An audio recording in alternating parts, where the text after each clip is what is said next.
আজকের গল্প মাধবী ভট্টাচার্যের লেখা মায়ার বাঁধন। কত বছর পরে বাবার বাড়িতে পা রাখতে চলেছে সুলতা। মনে মনে হিসেব করে দেখল 10 বছরেরও বেশি। বাবা ক্ষমা করেছেন এতদিন পরে, নিজেই ডেকে পাঠিয়েছেন। ক্ষমা পাবে এই আশা সুলতা ছেড়ে দিয়েছিল কবেই। 2 সপ্তাহ আগে যখন ফোনটা এলো, প্রথমে বিশ্বাসই করতে পারেনি। তার ওপর বাবার সঙ্গে কথা বলে মাথায় কাজ করছিল না ঠিকঠাক। মলির বিয়ে ঠিক হয়েছে, সেই উপলক্ষে 3 মেয়েকেই একসাথে বাড়িতে দেখতে চান বাবা। সুলতার মনে হচ্ছিল ঠিক শুনছে তো। বাবা ক্ষমা করে দিলেন তবে?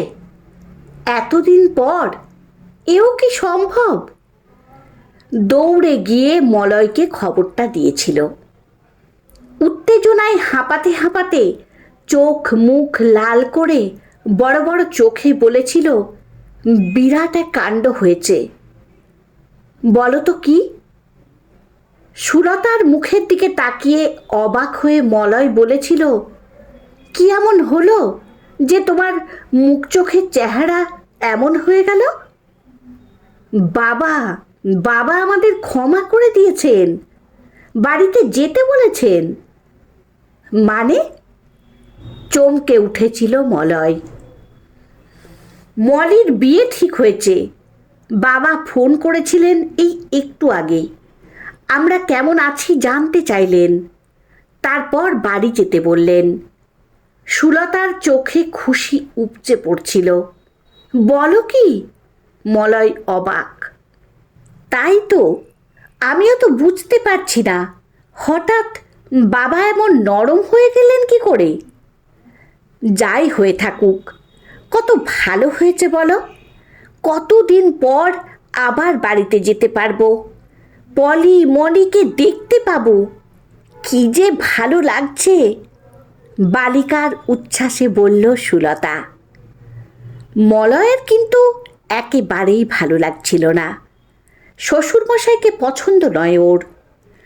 অনেক দিন আগেকার অপমানের জ্বালা এখনো জুড়ায়নি। থেকে থেকেই জানান দিয়ে যায় পুরনো অম্বলের ব্যথার মতো। একেবারেই যেতে ইচ্ছে করছে না। কিন্তু সুলতার আনন্দিত মুখখানার দিকে তাকিয়ে কিছু বলতেও মায়া হচ্ছে। বেচারি কতদিন বাদে বাবা আর বোনেদের দেখতে পাবে। সেই যে মলয়ের হাত ধরে বাড়ি ছেড়েছিল, আর ঢুকতে পারেনি ওখানে। কি অপরাধ ছিল ওর? এক ভিন্ন জাতের ছেলের হাত ধরা নাকি এক অনিশ্চিত ভবিষ্যতের দিকে পা বাড়ানো। সুলতার বাবা সেকেলে ধরনের মানুষ। মেয়ের অসমবর্ণ বিবাহ মেনে নিতে তার সমস্যা হয়েছিল। আর একটা ব্যাপারও তিনি মেনে নিতে পারেননি, সেটা হলো মলয়ের অনিশ্চিত ভবিষ্যৎ। সেই সময়ে মলয় গ্র্যাজুয়েশন কমপ্লিট করে টুকটাক টিউশনি করছিল, সঙ্গে চাকরির খোঁজ চালিয়ে যাচ্ছিল। সুলতা তখন ক্লাস 11। মলয় সপ্তাহে 2 দিন ওকে হিস্ট্রি পড়াতো। হিস্ট্রির চ্যাপ্টারগুলো পড়াতে পড়াতে কখন যে গুরু শিষ্যার সম্পর্কের রসায়নে প্রেম ঢুকে পড়ল, দুজনের কেউই জানতে পারল না। লুকিয়ে চুরিয়ে চলছিল প্রেম, কিন্তু শেষ রক্ষা হলো না। সুলতার বাবার কাছে ধরা পড়ে গেল একদিন সব কিছু। সেদিনই তিনি মলয়ের মাইনে চুকিয়ে তাকে বিদেয় করে দিলেন। শুধু তাই নয়, মলয়কে তাড়ানোর আগে ভালোভাবে বুঝিয়ে দিলেন বামন হয়ে চাঁদে হাত বাড়ানোর পরিণাম কি হতে পারে। দ্বিতীয়বার সুলতার সঙ্গে কোনো সম্পর্ক রাখার চেষ্টা করলে উপযুক্ত ব্যবস্থা নেওয়া হবে, সেটাও জানিয়ে দিলেন। অবশ্য এত কিছু করেও আটকাতে পারলেন না মেয়েকে। এক রাতে সুলতা পালিয়ে এলো বাড়ি ছেড়ে। সুলতাকে বিয়ে করে দুর্গাপুরে দিদির বাড়িতে গিয়ে উঠল মলয়। তারপর সেখানকার একটা স্কুলে কাজ জোটানো, বুবুর জন্ম পরপর ঘটে গেল। 10 বছর কিভাবে পার হয়ে গেল বোঝাই গেল না। সুলতা আর 7 বছরের বুবুকে নিয়ে সুখের সংসার মলয়ের। প্রাচুর্য নেই, তবে অভাবও নেই। সুলতার মনে পড়ছিল মলয়ের হাত ধরে একদিন বাবার কাছে গেছিল। দৃঢ় বিশ্বাস ছিল বাবা এই সম্পর্কটা মেনে নেবেন। কতদিন আর মেয়েকে দূরে সরিয়ে রাখবেন? কিন্তু সুলতার বিশ্বাসকে ভুল প্রমাণ করে দিয়ে বাবা ওদের গেট থেকেই ফিরিয়ে দিলেন। বাড়িতে পা রাখতেও দিলেন না। বললেন কায়স্থ বাড়ির কারো সাথে যোগাযোগ রাখতে চান না। তার 3টে নয়, 2টোই মেয়ে। সুলতা মরে গেছে কবেই। কাঁদতে কাঁদতে ফিরে এসেছিল সেদিন। ছোট বোন দুটো করুণ দৃষ্টিতে দেখছিল দিদিকে, কিন্তু বাবাকে কিছু বলার সাহস ওদের ছিল না। এত বছর পরে হঠাৎ করে বাবা কেন ওকে মাপ করে দিলেন এখনো বুঝতে পারছে না সুলতা, বুঝতে চায়ও না। বাবা শেষ পর্যন্ত মাপ করেছেন, এটাই যথেষ্ট। পলির বিয়েতে থাকতে পারেনি। মলির বিয়েতে সুদে আসলে মিটিয়ে নেবে সেই দুঃখ। ভাবতে ভাবতে ঠোঁটের কিনারে হাসি ফোটে। দীর্ঘ অপেক্ষার পর সেই মাহেন্দ্রক্ষণ এসে গেল। ছেলের হাত ধরে 10 বছর পর বাড়িতে পা রাখল সুলতা। গেট ঠেলে ঢুকতেই ছোটবেলার সব স্মৃতি হুড়মুড়িয়ে মনে ভিড় করে এলো। চোখে জল চলে এলো ওর। মাত্র 18 বছর বয়সে বাড়ি ছেড়েছিল। 28 বছর বয়সে দ্বিতীয়বার পা রাখল ফেলে যাওয়া প্রিয় জায়গাটিতে। সব কিছু যেন একই রকম আছে। বিশাল জাম গাছটা, দরজার পাশের পেয়ারা গাছটা, বাড়ির পিছনের পুকুরটা, কিছুই পাল্টায়নি। বুকের ভেতরটা হু হু করছিল ওর। বড় মায়া জড়িয়ে আছে এই বাড়িটার সাথে, এখনকার সব কিছুর সাথে। বাড়ির সামনে ঢাকা বারান্দায় দাঁড়িয়েছিল বাবা। খুব রোগা হয়ে গেছেন। মাথার চুলও অর্ধেক খালি। সুলতার গলার কাছে ঠেলে উঠছিল কষ্ট। এতদিন বাদে মেয়েকে দেখে বাবার মুখে ফুটে উঠেছে বিচিত্র এক হাসি। বুবুকে বারবার শিখিয়ে দিয়েছে সুলতা, গিয়েই দাদুকে প্রণাম করবে। বুবুর 7 বছরের জীবনে এই প্রথম দাদুর বাড়ি আসা। ছোট্ট শরীরটা ঝুঁকিয়ে প্রণাম করল সে দাদুকে। সুধাময় বুকে জড়িয়ে ধরলেন নাতিকে। সুলতা আর মলয়ও প্রণাম করল। গলার কাছে জমে ওঠা কান্নার বাষ্পকে ঠেলে ভেতরে পাঠাতে পাঠাতে সুলতা কোনো মতে বলল, আমাকে ক্ষমা করে দাও বাবা, অনেক কষ্ট দিয়েছি তোমাকে। এখন কেন পুরনো কথা তুলছ? এতদিন পরে এসেছ, যাও ভেতরে যাও, পলি আর মলি অপেক্ষা করছে, গম্ভীর মুখে বললেন বাবা। সুলতা অবাক হয়ে লক্ষ্য করল বাবা একবারও মলয়ের সঙ্গে কথা বলছেন না, এমনকি তাকাচ্ছেনও না ওর দিকে। এর মানে বাবা এখনও মলয়কে ক্ষমা করতে পারেননি। মলয়ও লক্ষ্য করেছে ব্যাপারটা। কথা না বাড়িয়ে সুলতাকে নিয়ে ভেতরে ঢুকল। ভেতরে ঢুকতেই যমজ বোন পলি আর মলি লাফিয়ে এসে জড়িয়ে ধরেছে দিদিকে। জ্ঞান হওয়ার পর থেকে মাকে পায়নি। 3 বছরের বড় দিদিই ছিল ওদের কাছে মায়ের মতো। যত আবদার, অভিযোগ সব কিছুই ছিল দিদির কাছে। গম্ভীর স্বভাবের বাবাকে বড্ড ভয় পেত। দিদি এই বাড়ি ছেড়ে চলে যাওয়াতে খুব কষ্ট হয়েছিল ওদের। এত বছর বাদে দিদিকে ফিরে পেয়ে আনন্দ আর ধরে না। সুলতা দুই বোনকে বুকে চেপে ধরল। বড় কষ্ট জমেছিল বুকে। দিদিকে ছেড়ে দুই বোন তারপর বুবুকে নিয়ে পড়ল। কি গো বুবু বাবু, বলো তো আমরা কে? বুবু বড় বড় অবাক দৃষ্টিতে তাকিয়েছিল। ওর গাল টিপে দিয়ে মলি বলল, আমরা তোর মাসি হই রে বাবু, এবার বুঝেছিস? ঠক ঠক করে ঘাড় নাড়ল বুবু। এর মানে সব বুঝেছে। সুলতা হাসছিল ওদের কাণ্ড দেখে। তোর ছেলেটা কি মিষ্টি হয়েছে রে দিদি, ঠিক মলয়দার মতো দেখতে হয়েছে। কিন্তু আমার তো মনে হয় ও মায়ের মতো দেখতে হয়েছে, হাসল সুলতা।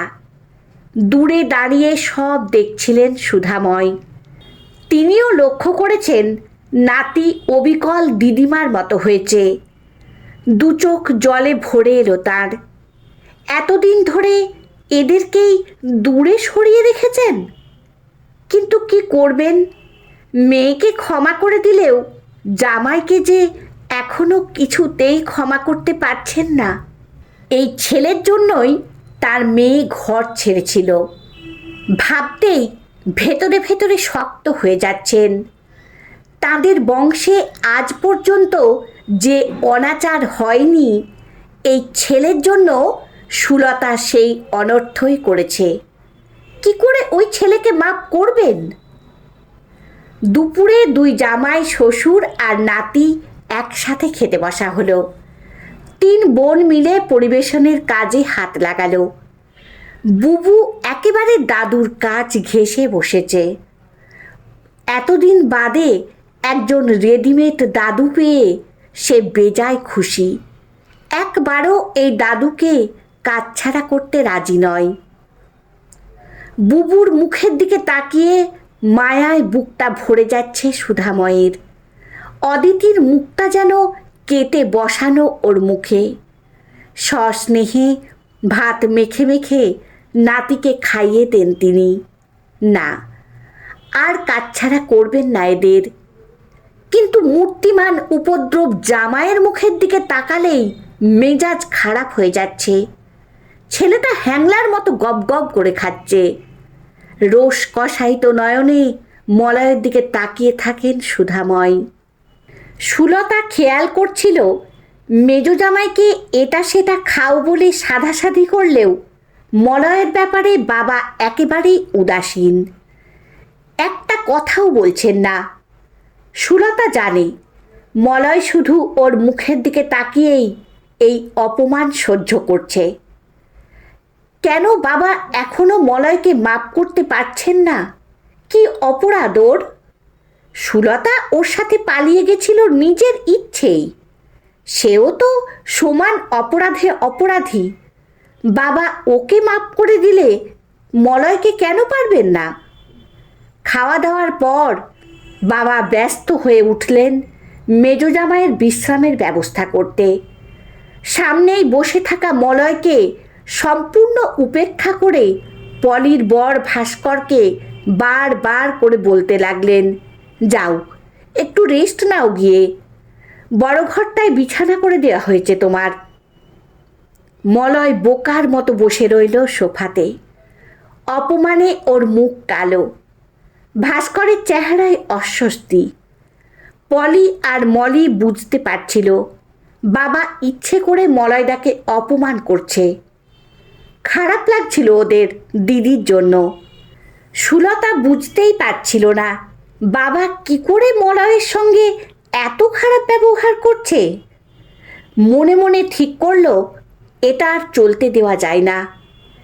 গম্ভীর মুখে মলয়কে ডেকে নিল, তুমি আমার সাথে চলো, তোমার শোয়ার ব্যবস্থা আমি করে দিচ্ছি। অপমানিত মলয় উঠে এলো। সুলতার পিছু পিছু গিয়ে ঢুকলো অন্য একটা ঘরে। চুপচাপ মলয়ের জন্য বিছানা করে দিতে লাগলো সুলতা। ভেতরে ঝড় চলছে ওর। বুঝে গেছে যতদিন এখানে থাকবে ততদিন বাবা এভাবেই মলয়ের সঙ্গে খারাপ ব্যবহার করে যাবেন। কিছুতেই মেনে নিতে পারছে না সেটা। মলয়ের অপমান মানে সুলতার নিজেরও অপমান। বাবাকে এটা বুঝিয়ে দিতেই হবে। সুলতার কালো হয়ে থাকা মুখটার দিকে তাকিয়ে মলয়ের খারাপ লাগছিল। নরম গলায় বলল, তুমি এত চুপ কেন? একটু আগেই তো কলকল করে কথা বলছিলে। জবাব না দিয়ে সুলতা তাকালো মলয়ের দিকে। আজ রাতে দুর্গাপুরে যাওয়ার ট্রেন পাওয়া যাবে?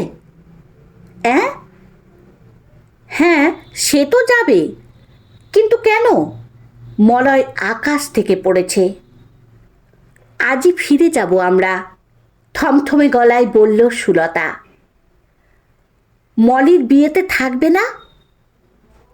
থাকতে তো চেয়েছিলাম, কিন্তু এখন দেখছি আর থাকা যাবে না। কেন? এমনি। সুলতা গম্ভীর। মলয় আর প্রশ্ন করল না। সে জানে সুলতা কেন এমন করছে। খুব মায়া লাগছিল ওর। বেচারি কত আনন্দ করে এখানে এসেছিল, ভাবেনি বাবা এমন করবেন। বিকেলে চা খাওয়া হতেই সুলতা ব্যাগ গোছাতে লাগলো। বুবুকে ধরে রেডি করিয়ে দিল। মলয়কেও তাড়া দিতে লাগলো তৈরি হওয়ার জন্য। সবাই হতভম্ব। মলি আর পলি কেঁদে আকুল হয়ে দিদিকে জড়িয়ে ধরল। যাস না দিদি, প্লিজ যাস না। কতদিন বাদে তোকে ফিরে পেয়েছি, কত আনন্দ করব ভেবেছিলাম একসাথে। কেন চলে যাচ্ছিস? তুই না থাকলে আমি বিয়ে করব না দিদি। কত কষ্ট হবে আমার বল। মলি কাঁদতে কাঁদতে বলেছে। সুলতাও কেঁদে ফেলল। কষ্ট তো আমারও হবে, কিন্তু তোরা দেখছিস না বাবা মলয়ের সাথে কেমন ব্যবহার করছে। যেখানে মলয়ের সম্মান নেই সেখানে আমি থাকতে পারবো না। প্লিজ আমাকে যেতে দে। বাবাকে আমরা বুঝিয়ে বলবো, তুই যাস না। বাবা কি কারো কথা শোনে? কি বুঝিয়ে বলবি? বাবা কখনো বুঝবেই না আমার কষ্ট। কান্না বিকৃত গলায় বলল সুলতা। মলয় স্তব্ধ হয়েছিল। ভাস্কর বিব্রত মুখে চুপ করে বসেছিল। শ্বশুরমশাইকে কিছু বলার মতো সাহস ওরও নেই। বুবু অবাক হয়ে দেখছিল মায়ের কান্না। মাকে কাঁদতে দেখলে ওর খুব কষ্ট হয়। মনে হয় নিজেও কেঁদে ফেলবে। সুধাময় নিজের ঘরে বিশ্রাম করছিলেন। এসব গোলমাল তার কানে গিয়ে পৌঁছয়নি। হঠাৎ করে দৌড়ে এলো বুবু। দু চোখে জল। এসেই দাদুর বুকে মুখ লুকিয়েছে। কি হয়েছে দাদু ভাই? অবাক বিস্ময়ে বললেন সুধাময়। মা কাঁদছে কেন দাদু? মুখ তুলল বুবু। ওর জলে ভরা দু চোখের দিকে তাকিয়ে সুধাময় বললেন, মা কাঁদছে কেন? কি হয়েছে? দুদিকে মাথা নাড়ালো বুবু। জানি না, আমরা চলে যাচ্ছি দাদু। আর তোমার সঙ্গে থাকতে পারবো না। বলতে বলতে কেঁদেই ফেলল সে। চমকে উঠলেন সুধাময়। চলে যাচ্ছ তোমরা? কেন? বলা বাহুল্য, বুবুর কাছে জবাব পাওয়া গেল না। বুবুকে কোলে করে নিচে নেমে এলেন সুধাময়। সুলতা চোখ মুছতে মুছতে বাবাকে প্রণাম করল। চলে যাচ্ছ কেন তোমরা? কি হয়েছে? সুধাময় ব্যাকুল হয়ে বললেন। চুপ করে রইল সুলতা। কি হলো? চুপ করে আছো কেন? বলো। তুমি মলয়দাকে অপমান করেছ, তাই দিদি চলে যেতে চাইছে। পলি ভয়ে ভয়ে বলল। অপমান করেছি? কখন? অপমান করনি? এখনো মলয়কে মাপ করতেই যদি পারোনি, আমাদের ডেকেছিলে কেন? সুলতা তাকিয়ে আছে। দু চোখে তীব্র অভিমান। কি অপমান করেছি আমি ওকে? সেটাও কি বলে দিতে হবে বাবা? কি ভেবেছিলে তুমি মলয়ের সঙ্গে এরকম খারাপ ব্যবহার করবে আর আমি চুপচাপ সব মেনে নেব? ও আমার স্বামী, আমার বুবুর বাবা। ওর অসম্মানে আমারও অসম্মান হয়। সুধাময় চুপ। ভুলেই গেছিলেন সুলতা এখন শুধু তার মেয়ে নয়, ও এখন মলয়ের স্ত্রী। আর বুবুও শুধু তার নাতি নয়, ও মলয়ের ছেলে। মলয়কে বাদ দিয়ে কি করে ওদের কাছে পাবেন? সব্বাইকে চমকে দিয়ে অশ্রুরুদ্ধ কণ্ঠে মলয়ের দিকে তাকিয়ে বললেন, বাবা মলয়, তুমি সুলতাকে বোঝাও, চলে যেও না এভাবে। একবার আমার মেয়েটাকে হারিয়েছি, আর হারাতে চাই না। যদি কোনো ভুল করে থাকি মাপ করে দাও আমায়। মলয় অবাক হয়ে তার দিকে তাকিয়ে রইল। স্নেহের কাছে বুঝি এভাবেই অহংকারের পরাজয় হয়। স্নেহ বড় বিষম বস্তু, এর কাছে সব তুচ্ছ। কতবার যে মানুষকে ভালোবাসার সামনে মাথা নোয়াতে বাধ্য হতে হয়। দাদুর চোখে জল দেখে বুবুর খুব কষ্ট হচ্ছিল। সে দাদুকে জড়িয়ে ধরল ছোট্ট ছোট্ট দু হাত দিয়ে, যেন বেঁধে ফেলতে চাইল নিজের কাছে। এই মায়ার বাঁধনকে অস্বীকার করার সাধ্য কারোর নেই, অন্তত মানুষের তো নেই।